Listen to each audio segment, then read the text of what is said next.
Buenos días, licenciado. Mi nombre es Astrid Dayana Hernández Zelaya y soy estudiante de la Universidad Gerardo Barrios, Facultad de Derecho y Relaciones Internacionales.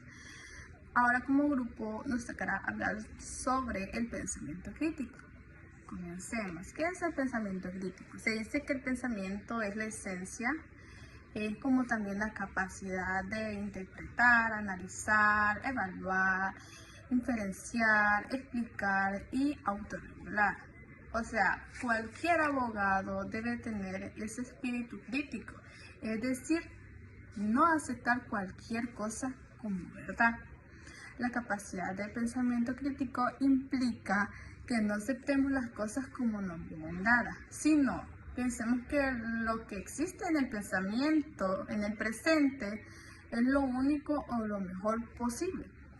Pensar críticamente es tener la capacidad de identificar aspectos de la realidad que puedan ser mejoradas y además supone también el proponer vías de mejora de esa misma realidad. En materia jurídica, esto es muy importante, ya que en algunas escuelas y facultades del derecho se fomenta la actitud acrítica frente a los ordenamientos jurídicos vigentes. ¿Cuál es la formación del pensamiento crítico? Bueno, es desarrollado el pensamiento crítico, es como la capacidad propia que tiene el ser humano que se va desarrollando despacio y naturalmente con una suficiente maduración, cuando el ser humano crece y se desarrolla. Para esto hay que tener claridad, veracidad, precisión, pertinencia, amplitud y lógica. Ahora bien, por último, hablaremos quién fue el fundador del pensamiento crítico. Bueno, se dice que el fundador fue Immanuel Kant. Es como el considerado el fundador del pensamiento crítico en el razonamiento filosófico, con tres de sus importantes obras. La primera, Crítica de la razón pura, de 2002, Crítica de la razón práctica, 2001, y la Crítica del juicio, que es de 2000. Esta ha sido mi participación. Pasará mi compañero Harin Rafael.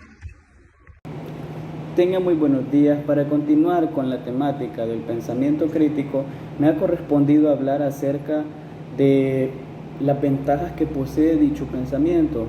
Y para comenzar, el pensamiento crítico posee muchos beneficios, los cuales deben ser estimulados antes mediante actividades, las cuales pueden ser el frecuentar la lectura de libros y también la realización de trabajos de investigación.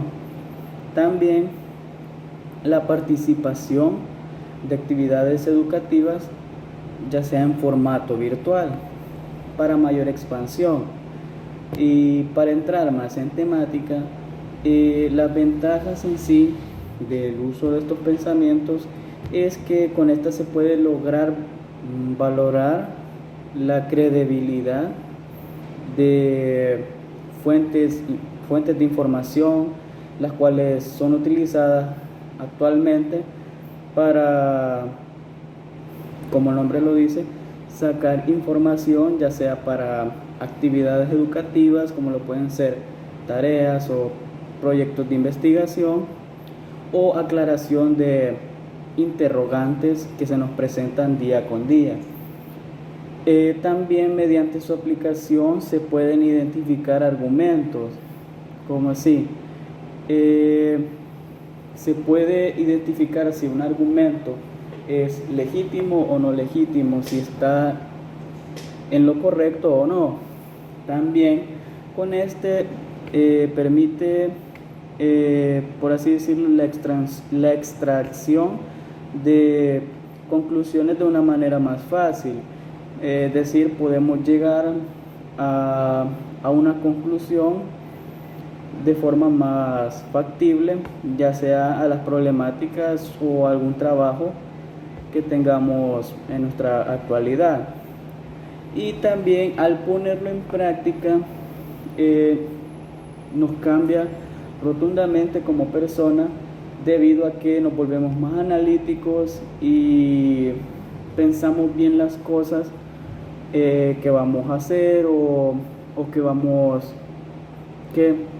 a redactar si nos vamos a la parte de actividades educativas, o al querer aportar, ya sea en nuestras clases o cosas así. Buenos días, licenciado. Yo soy Jefferson Misael Martínez Vargas.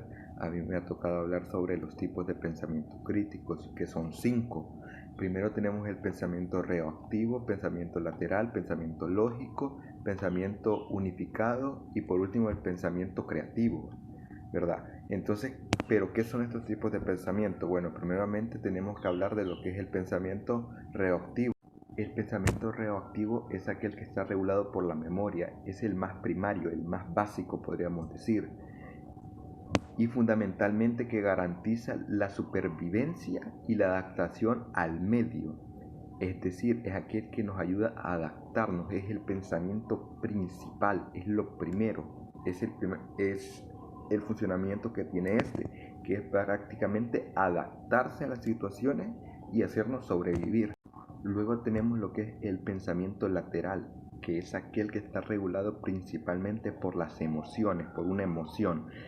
Es un tipo de procesamiento analógico en donde el tiempo es circular, subjetivo o intuitivo.